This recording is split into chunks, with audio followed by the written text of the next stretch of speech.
Tomará la palabra Jesús Martín del Campo, que fue activista durante los acontecimientos del 71, no solamente, ya venía de antes, que ha sido un destacado integrante del PRD, ha sido diputado federal, ha sido funcionario público, pero sobre todo ha sido un personaje que ha sido consecuente con su trayectoria, con sus convicciones, y por tanto lo hemos visto, como dije hace algunos minutos, involucrado en luchas, en movimientos, en protestas que han estado presentes en la vida política del país en los últimos 40 años, aunque decir esa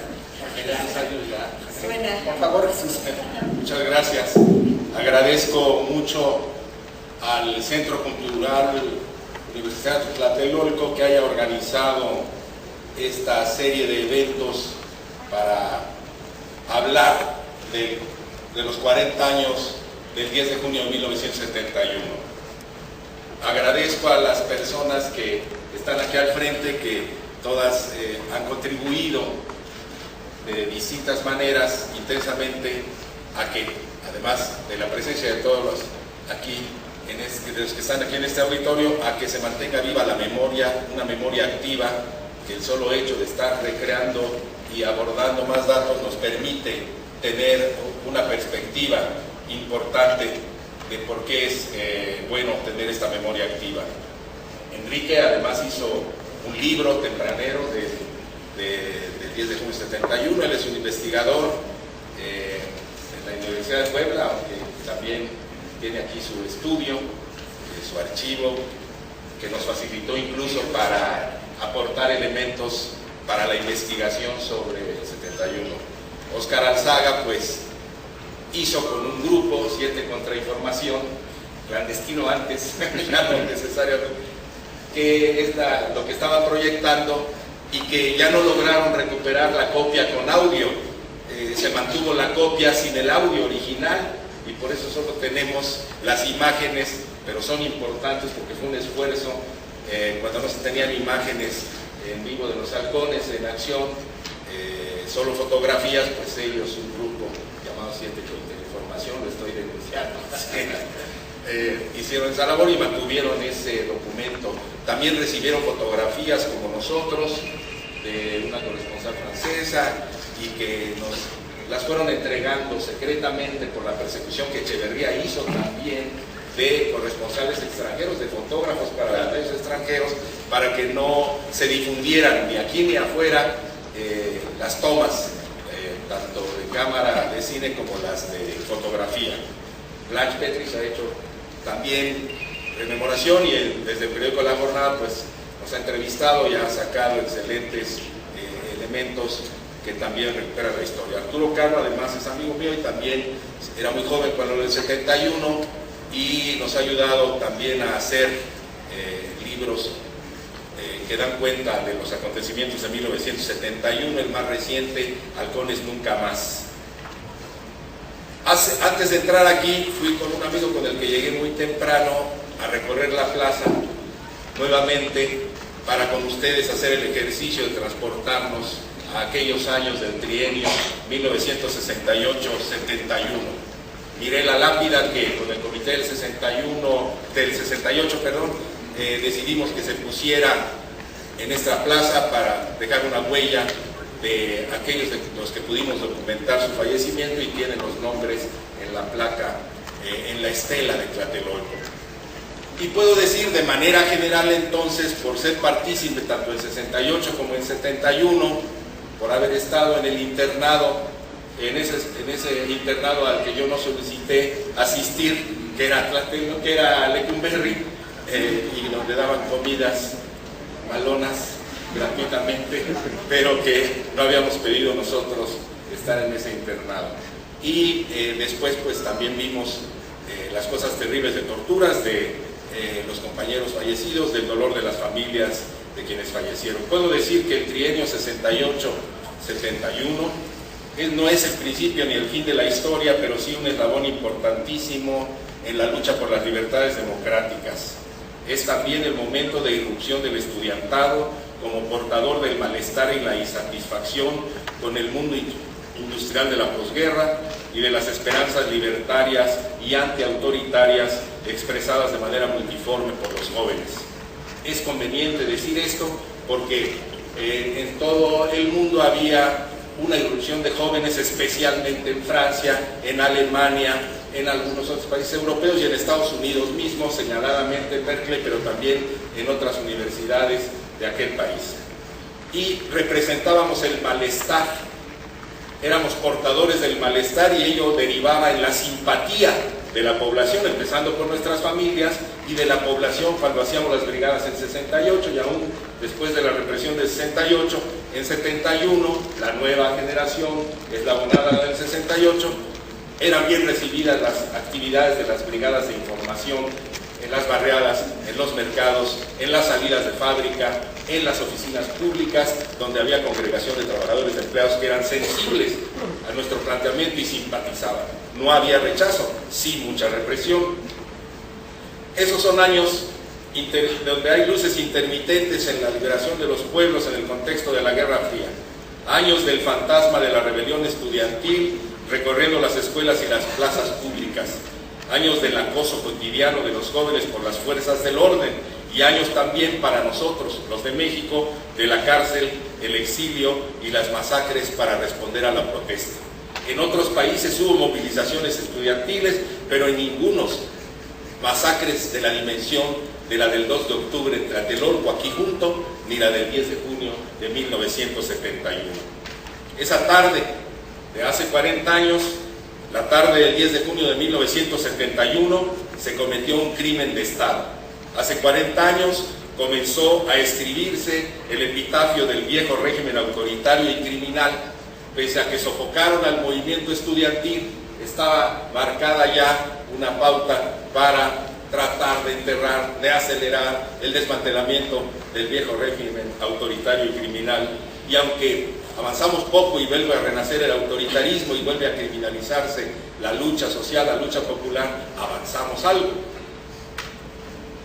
Hace 40 años, la juventud estudiantil, a contracorriente de la adversidad represiva, inició la construcción de una modernidad democrática y libertaria en México que tiene sus chispazos, que tiene sus altibajos, pero que efectivamente tendrá que avanzar, como decía. Esa tarde del 10 de junio de 1971 había augurios efectivamente de que probablemente se daría una represión. Los compañeros que asistieron a la última reunión del Comité Coordinador de Comités de Lucha señalaron algunos, un buen número. Se presiente que puede haber algo malo porque había los camiones de los granaderos en las inmediaciones de donde partiría la marcha, en las cercanías, sobre todo en circuito interior que antes se llamaba Melchor Ocampo. Y dijeron, había soldados pero hasta el Zócalo y cerca del colegio militar, pero no era su presencia principal. Después supimos que no iban a estar tan activos como el 2 de octubre, los uniformados de verde. Después supimos, ya en la acción, que era el grupo paramilitar de más de 1.500 personas el que operó el 10 de junio, pero en el recuento posterior, en ese momento, pues no sabíamos. Por eso algunos dijeron en la reunión del Comité Coordinador de Comités de Lucha, los cocos, no hay problema, son granaderos. Van a disparar en todo caso gases lacrimógenos, van a dar macanazos, van a intentar detener la marcha, pero eso más o menos ya se había vivido antes. Entonces sí, la discusión fue fuerte, la votación no fue aplastante por salir, pero fue mayoritaria. Y como era la representación de todas las escuelas, pues se salió. ¿Qué hay en el fondo? No solo un asunto práctico de que quisiéramos desafiar al ejército, algo, no, había un hecho. Acababan de salir los últimos presos del 68, que con eso tiene que ver lo del relevo generacional en la dirección, cómo iban a ser los mismos dirigentes de las escuelas y buena parte se pasaron más de 2 años en la cárcel a partir del 2 de octubre. Algunos fuimos saliendo más pronto, otros salieron hasta mayo de 1971. Es bueno recordarlo. Los últimos que salieron los presionó el gobierno diciéndoles algo engañoso, como acostumbraba el gobierno de Echeverría y sus funcionarios, que para que les diera la libertad, como no era bien visto que los liberaran a los últimos compañeros, que aceptaran irse a trabajar a Uruguay y a Chile. Como decía Nacho, como sabemos todos, como hemos dicho en otras intervenciones, pues Echeverría fue eso, es un político perverso. Quizá ahí vayan dándose cerrones con Salinas, ¿verdad?, que dicen una cosa y golpean, etcétera, maquiavélicamente todo el tiempo, 24 horas al día, ¿verdad?, tienen esa política maquiavélica. Entonces, pues los compañeros se fueron algunos a Uruguay. Fausto Trejo, que ya falleció, se fue a Uruguay, los metieron a la cárcel, no llevaban permiso de trabajo, nada de eso, otros a Chile, y luego tuvieron que regresar, fue un engaño.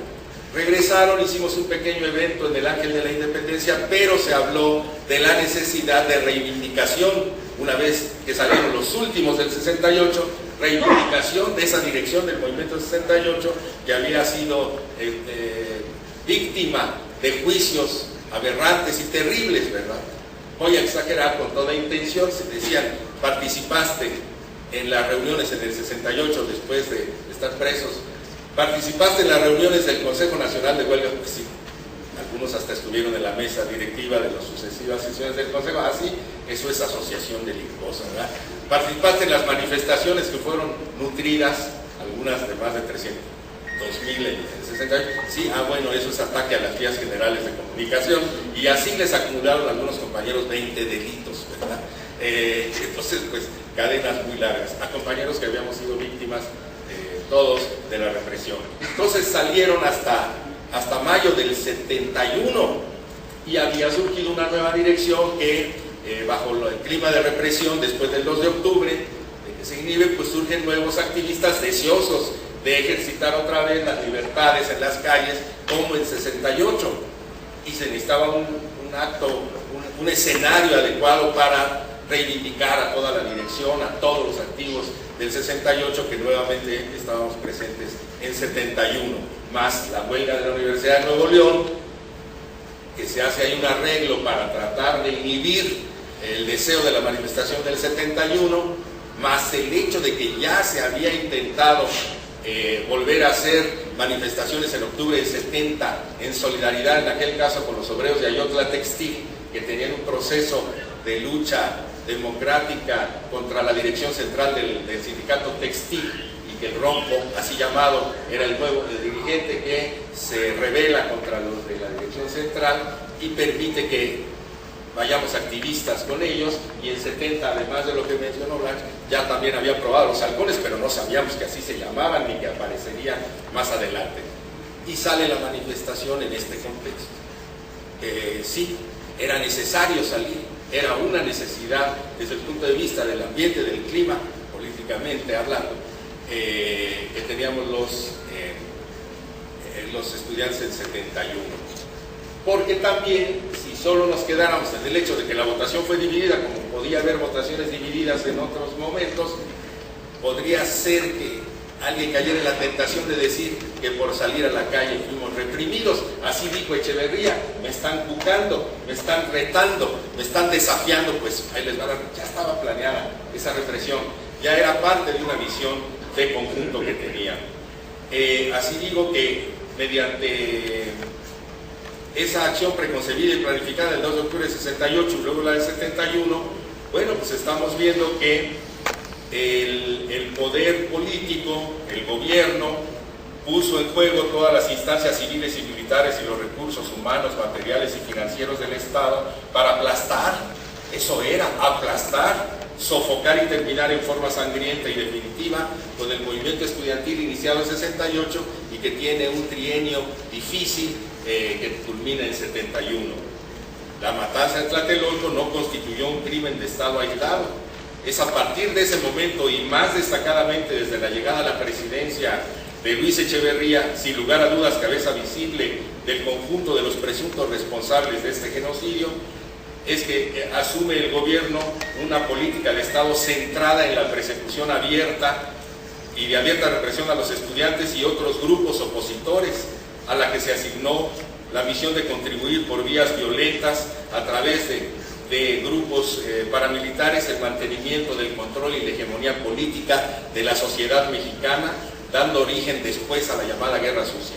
Se eslabonan claramente la masacre de la Operación Galeana del 68 con la masacre del 10 de junio y con la consecución después de lo que llaman Guerra Sucia, que son todos los métodos que aprendieron en la Escuela de las Américas, el hijo de Manuel Díaz Escobar, y toda una larga lista que ya inicia a aportar Carlos Mendoza en el documental Halcones Terrorismo de Estado. Hemos ido a los archivos del propio Colegio Militar, ya sabemos, por los telegramas de McBride, pues más o menos cuántos fueron a la Escuela de las Américas que usaron la estrategia. En algunos casos empezó en otros países del Cono Sur, en América, pero en otros empezó aquí. La represión a manifestaciones pacíficas masivas es aquí. Otras formas adoptaron por otras formas de lucha que tenían en Sudamérica, pero en toda América Latina, entonces, como el traspatio de los gringos, pues es que aplicaron esto. Y aquí tenemos a Manuel Díaz Escobar. Ciertamente hoy sabemos que lo enviaron un poco antes de la caída de Allende y que él luego fue amigo y colaborador directo de Contreras, el director de la DINA en Chile, famoso por torturar directamente. Manuel Díaz Escobar lo ayudó. Fue denunciado y está en el documental que algunos acaban de ver hace rato, Halcones Terrorismo de Estado, que llegó por la vía de una organización británica con sede en Gran Bretaña, que recupera información, que efectivamente hay datos y testimonios que dicen que Manuel Díaz Escobar estuvo ayudando a Contreras en la DINA en Chile, ¿verdad? Bueno, en el tiempo que pasa después de la masacre de la tarde del 10 de junio, donde los recuentos que tuvimos inicialmente eran de más de 100 heridos, 125 heridos de bala, heridos graves. Algunos fueron de esos heridos sacados del hospital Rubén Leñero. No tenemos la cifra completa porque algunos familiares a quienes vimos en los días en que recogieron los cuerpos de sus familiares en el servicio médico forense no querían darnos los datos, se negaban a que se difundieran porque los habían amagado, los habían acosado miembros de la policía, o tal vez directamente de los halcones, para que no dieran datos. De todas maneras, se ha documentado el fallecimiento de 37 compañeros con todos los expedientes que solicitó la Fiscalía para que se acreditara efectivamente que tenemos un archivo de muertos el 10 de junio, pero hubo más. Y están los testimonios de los médicos del Hospital Rubén Leñero que hablan de cómo llegaron en dos ocasiones y probablemente ya después en la madrugada otra más, a sacar heridos del Hospital Rubén Leñero. Entonces fue muy difícil mantener viva la memoria, pero en secreto, en las redes que hicimos, en las actividades que seguimos haciendo quienes formamos parte de esta generación, de este trienio 68-71, pues se ha acumulado un conjunto de pruebas para señalar que hay responsabilidad directa de Luis Echeverría Álvarez y todo su equipo. La justicia no ha sido aplicada, han vuelto a archivar el caso, han puesto argucias legales para que Echeverría, que es el principal responsable tanto de los 68, que está vivo, y de lo del 71, pues tenga arraigo en su casa. Sus abogados han tratado de mantener esto en un clima calmado. La magistrada Herminia Villavicencio determinó decir que sí hubo genocidio y sí hubo muertes el 10 de junio, pero que no hay culpables. Que al menos Echeverría no es culpable, dijo, y está así el caso en una documentación con argumentaciones raras. Hemos ido a los tribunales internacionales para que se reabra el caso siguiendo la experiencia del caso Navilla, y esperamos que pronto contesten. Metimos una queja hace unos meses, ha pedido ya la Comisión Interamericana de Derechos Humanos una información al Gobierno de México sobre la negación de justicia que alegamos en una queja, y probablemente se reabra el caso. De todas maneras, el movimiento estudiantil fue descabezado, inhibido, reprimido, y fue hasta mucho tiempo después que vuelve a darse un movimiento estudiantil en la universidad y en otras partes, eso sí, pero de todas maneras todos los que fuimos activistas andábamos en sindicatos, en organizaciones urbano-populares, campesinas, en en todas las luchas sociales que se han dado en este país, y es así que hemos mantenido de manera viva la memoria de nuestra acción, siendo congruentes y ahora también exigiendo justicia. Seguiremos diciendo, 10 de junio no se olvida.